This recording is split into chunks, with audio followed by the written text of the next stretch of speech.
Happy Sunday, everybody. I am here with your weekly 3 in education. If you're new to the channel, I'm Dr. Kara. I'm a school psychologist and I do education news and policy reviews. So let's get into it. I have 3 things from this past week that are important if you're in education. So, first, we had an executive order from the president to promote school choice and to have the Department of Education, for as long as it exists, to issue guidance about how states can use federal funding to support school choice initiatives, to fund private education, and to put more efforts into school choice across the country.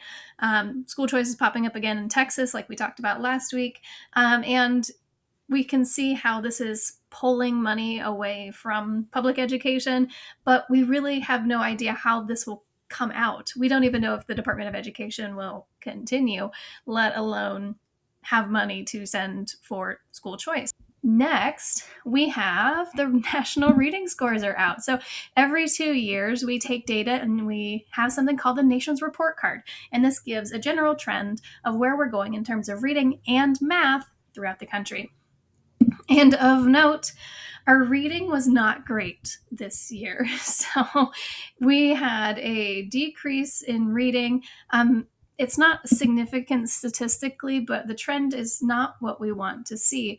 So, in particular, we saw 8th grade scores go down by 2 points nationally, and 4th grade scores go down by 2 points nationally. Now, there are some states that made improvements, they're just not statistically significant. For example, Louisiana had a 4-point increase in their reading scores for 4th graders this year. So go Louisiana for making an increase. Maryland is the same for those 4th grade numbers. You can search up the NAEP report card and you'll be able to find this data for yourself, and you can look at the data I have here.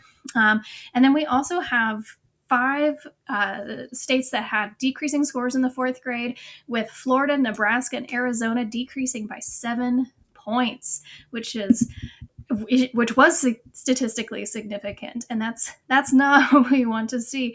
And then for 8th grade reading scores, we had 8 states have lower scores, with Florida again 7 points down, the worst change in the overall trend, but also including Nevada, Alaska, and Vermont in those at 6 points down, which is really not what we're wanting.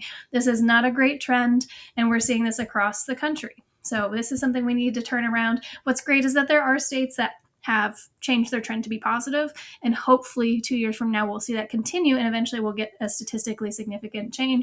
Now, the good news is that math scores are on the up.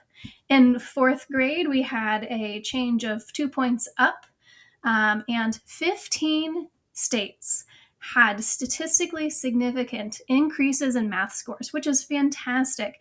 For example, at the top we have District of Columbia and Delaware had 8 points in the positive direction for math scores this year, which is fantastic. We see great change all across. I encourage you to look it up, see if your state is on there. We had a lot of states that, again, had some change up or down, but it wasn't statistically significant. And then we had one poor state that had a statistically significant decrease, which is Nebraska. Sorry, Nebraska. And that's all for the 4th grade. In 8th grade, we don't see such a positive change. We had 1 point decrease actually in the 8th grade scores. 49 states had no statistically significant difference, though we do see states like Tennessee who have 4 points up, just not statistically significant. Same thing with Mississippi, 3 points up, not statistically significant. We do see that we had 4 states with lower scores that was statistically significant: Idaho, Florida, Nevada, and Alaska, not doing great on their 8th grade math scores. So I encourage you to dig into this data, see what's going on, and take a look at how our students are doing across the nation. And our last story today comes out of Texas.